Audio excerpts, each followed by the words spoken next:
Can we trust our senses? Can we be certain that we know anything at all?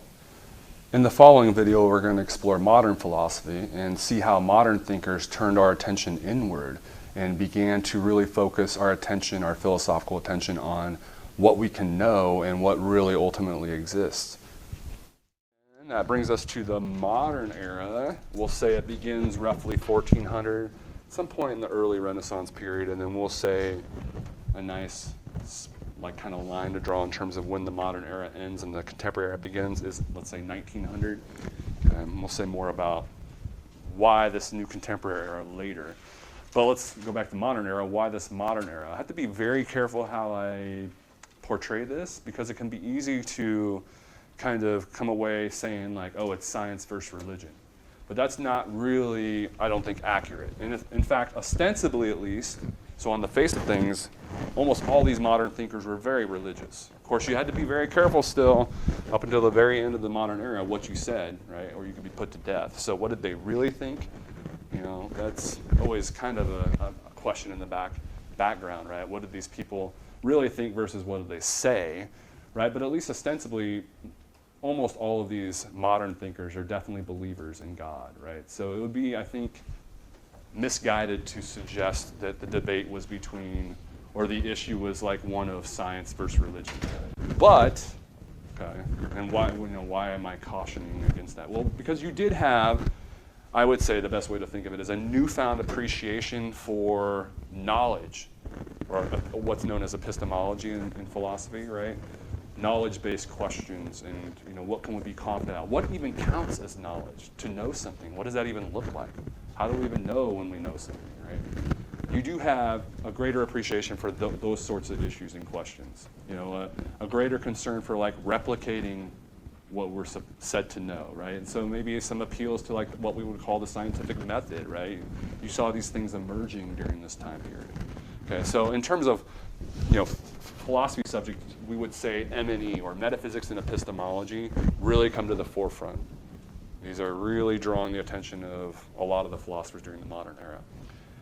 And being the nerd that I am, by the way, I love having, I don't know that love is the right way to put it, but I often will have this internal debate in my mind, like what's the most significant or richest era in philosophy? Was it the modern era or the ancient era? Because they're both extremely important, and they both had seemingly countless different figures that we're all familiar with. So the modern era, right?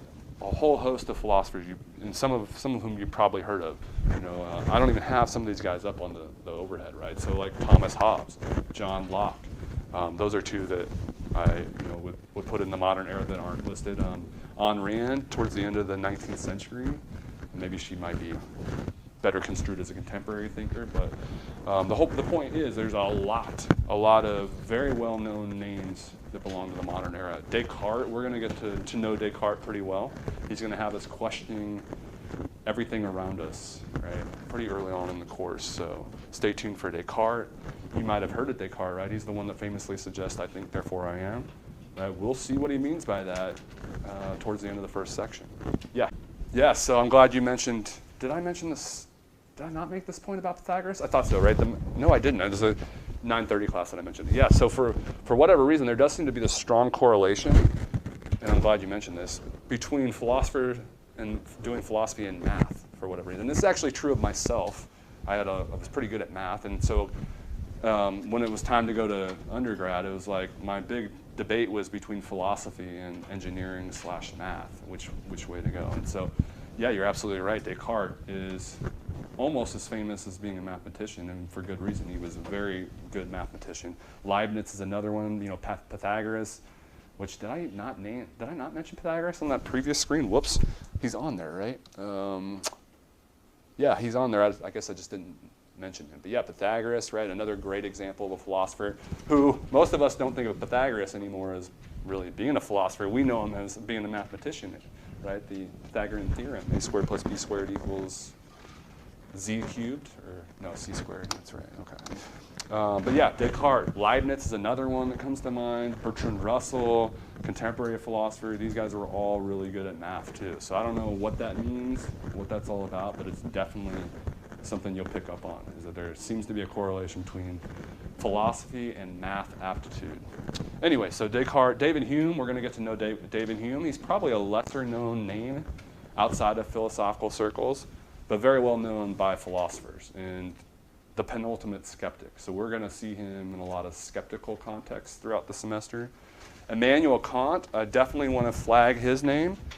Okay, so, right, he's one where, look, you ask the average everyday person, they're going to name a philosopher. They're going to name Socrates, Plato, Aristotle for good reason. Those guys all belong in the top tier of philosophers, right? So if we were going to rank philosophers in terms of their significance and influence, these guys deservedly belong in the tier 1. Okay, there's a reason why even non-philosophers to this day know Socrates, Plato, and Aristotle. My point here, though, is if you were to ask academic philosophers who else belongs in tier 1, they're absolutely going to put Immanuel Kant in tier 1. Whether they're lovers or haters, even the haters of Kant, and to be honest, I'm not a huge fan of Kant myself, even the haters are going to acknowledge a debt of gratitude to Kant, acknowledge his huge contributions, ethics, metaphysics, epistemology, and seemingly every aspect of philosophy. So Kant, we're going to become acquainted with him at various points in the semester. Somebody was mentioning Mill. Yeah, so here we are, right? We encounter Mill. He's in the 19th century. Nietzsche, 1844, died in 1900, so he's at the very end of the modern era as well. One very important point. So at the top of the slide, right? And this is very important because you will often, I mentioned this earlier, right? We do have these labels referenced. So when you're reading a journal article or an introduction to a certain section, they're going to reference the contemporary era of philosophy. Or oftentimes you will hear especially the modern era of philosophy referenced, okay? So it's important to know, somebody's like, I'm a big fan of the modern philosopher Billy Willie or whatever. Don't be Googling, well, when's Billy Willie's next presentation? Because he's been dead for at least 100 plus years, right? So modern, the whole point is, modern doesn't mean now, right? For these philosophy eras, right? Now is the contemporary. Okay, so probably should have started with that, but that's the modern era. Questions, comments, concerns? As we've seen, the modern era really focused our attention on questions of knowledge and reality. As we'll see in our next video, the contemporary era actually shines the light on philosophy itself.